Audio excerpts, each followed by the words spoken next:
welcome to Lifestyles of the Strange, an exotic, random book review as I am sweltering in your presence. And this is Insurgant by Veronica Roth, the second book in the series. And again, this took me 3 days to read. And I'm loving this series. It's very easy to read. This book, I mean, it's literally like if you took one giant book and literally cut different pages out from, you stopped at one chapter, cut that book off, there's the next chapter, because it's literally the next chapter in the book. So it just fit in perfectly. Again, researching my notes here. So the way it does that, it doesn't skip in the flow, so it flows just the same as the first book. Trying to read my writing.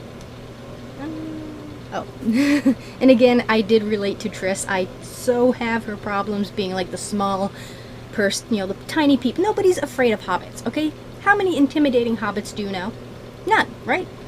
Even when they have, Sting or the Mithril, no. People are gonna So yeah, being the tiny person, nobody's gonna be oh, she's gonna be a badass. So I totally relate to Triss on that type of thing. You always underestimate the tiny people. Some things in the book I did kind of see coming, especially the relationship between Triss and Thor or Tobias. With me, it was I kind of was waiting for it. It's I was expecting it to happen, and I'm well, it should be happening. Where's the strain? Where's that sort of tension, So I expected it. It was there. It just kind of felt well, okay, about time, So nothing too surprising there. In this book, they really built up the faction lists, and in most of the book, I kind of forgot they existed. That she just sort of mentions them, kind of be oh yeah, it's horrible if you're going to be factionless, and then that's it. And then suddenly they come into play. A lot more than in the previous book, and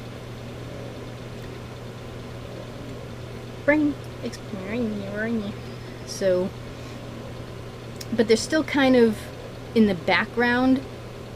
It's hard to explain, really. They're a factor in the book, but not right there in your face. They're sort of in the shadows, kind of okay, maybe in the third book they'll really be okay, this is what's going on. So they do play more of a thing.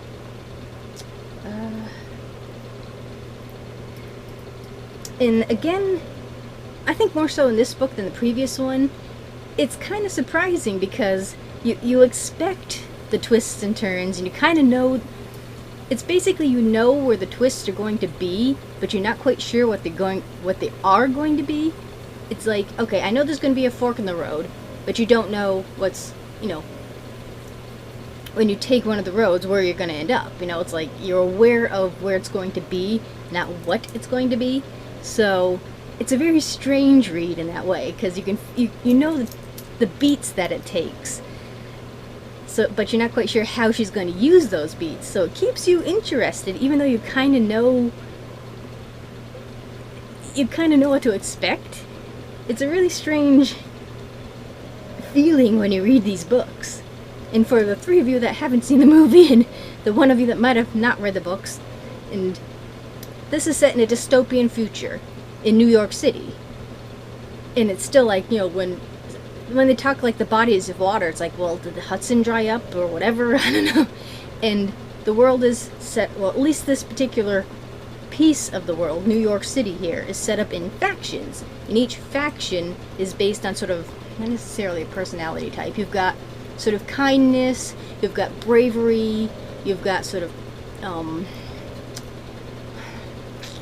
want to say practicality, but the two fractions are kind of similar in kindness. Then you've got logic, and then you have factionless. And you figure out what faction you're going to be in, usually by birth, and then by the time you're 16, you have to go to a sorting kind of ceremony where you either choose to stay where you are or you choose a different faction. And Triss, the main character, chose a different faction. Again, I would have so been Triss being, what the heck is her faction's name? I would have been in her faction, and I would have chose Dauntless. You know, I so relate to her decisions. I think the same way she does. So, these factions are kind of now at war with each other, and now they're finding out what's happening outside of the city, which you don't really realize that, oh yeah, there's a bigger world out there. So, that's going to be addressed in the third book. That now I can finally get to.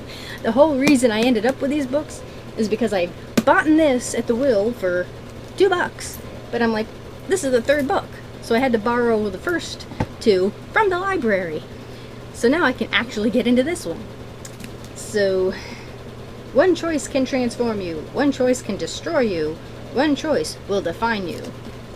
So, in this, there's sort of people in the different factions that are called Divergent, where they don't quite fit into one single niche, they kind of fit in multiple niches, so they're like wild cards, and that's kind of what this whole war is over. So it's a very, very good book, kind of geared to like the younger crowd, but if you want like a quick read, a fun adventure, a very interesting take on the, you know, how society works, highly recommend this series. And she does have one called 4, so I don't know if it's based on the character or if it's the 4th book, so I'm not quite sure. So that will be the one after that one. So again, highly recommend. I recommend these books. Good read, yes. I would give them 4 stars. So, oh, I just now realized that. Okay. I was comparing the pictures. Okay. So the first one must be the fire. This is 3. Oh, okay. Yay. So this is Insurgant by Veronica Roth. And I can see why it was a #1 New York Times bestseller. So, thank you for watching. Do remember to comment, rate, share, and subscribe. There's always room for one more at the Strange and Exotic. See you next time, and happy reading. Bye!